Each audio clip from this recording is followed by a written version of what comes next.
We're in your community today with a brand new segment called Healthy Habits, and we're with Amy Cartright, who is a dietitian.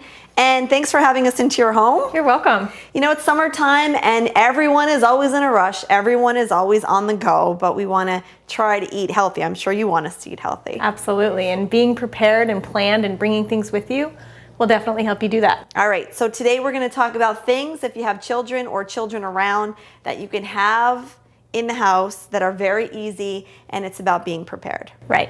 The more you have, we talked about this earlier, the more you have available, the more likely they are to eat it. If you don't buy the fruit and vegetables, they're not going to eat the fruits and vegetables.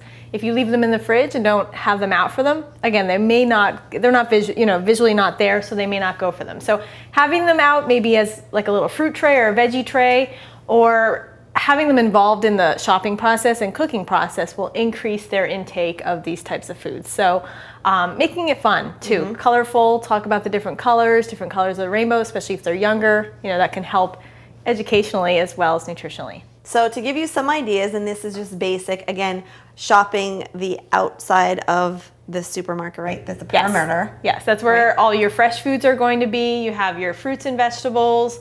You have your dairy, so you want to choose low-fat dairy, and frozen foods. So frozen foods can be healthy. Again, frozen vegetables are very healthy. They're just as healthy as fresh vegetables. They're convenient. And again, people may eat them more because they're quick and convenient. You can pull a cup or two out if you want one, whereas fresh vegetables take a little bit more time to prepare. Again, equally as healthy, so it just depends even on the time of year and what your schedule is like. Other frozen foods you want to avoid that are very processed, high in sodium, that type of stuff. But generally the perimeter is going to have your healthy foods. Okay, and you don't have to spend a lot of time and make these elaborate meals if you're not the greatest cook or really don't like cooking. Yes. I suggest, again, involving your kids in the menu picking. Pick maybe 2 or 3 things that you're really good at that are quick and easy, chicken and salsa with some rice or some type of healthy starch.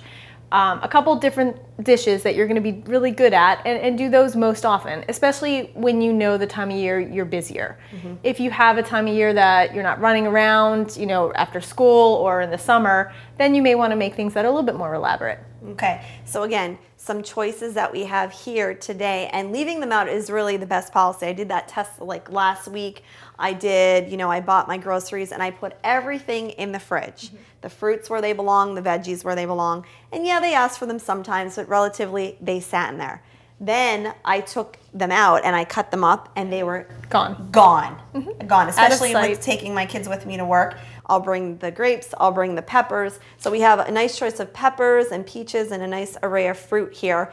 Salsa, I could eat salsa every day. My kids love it. Yeah. And again, little things. They love applesauce, the yogurt, which you talked about, keep it low fat, right? Yeah, and you can even freeze the yogurt. Again, Go-Gurts, even for kids, you can freeze them, bring them with you. They can eat it frozen, which would be a neat treat, but also, if you're not going to eat it right away, it could defrost a little bit and still be cold. All right, next week on Healthy Habits, we are going to continue our conversation with Amy Cartright, dietitian right here in Greater Hazleton, and we are going to talk about foods that you can take with you on the go.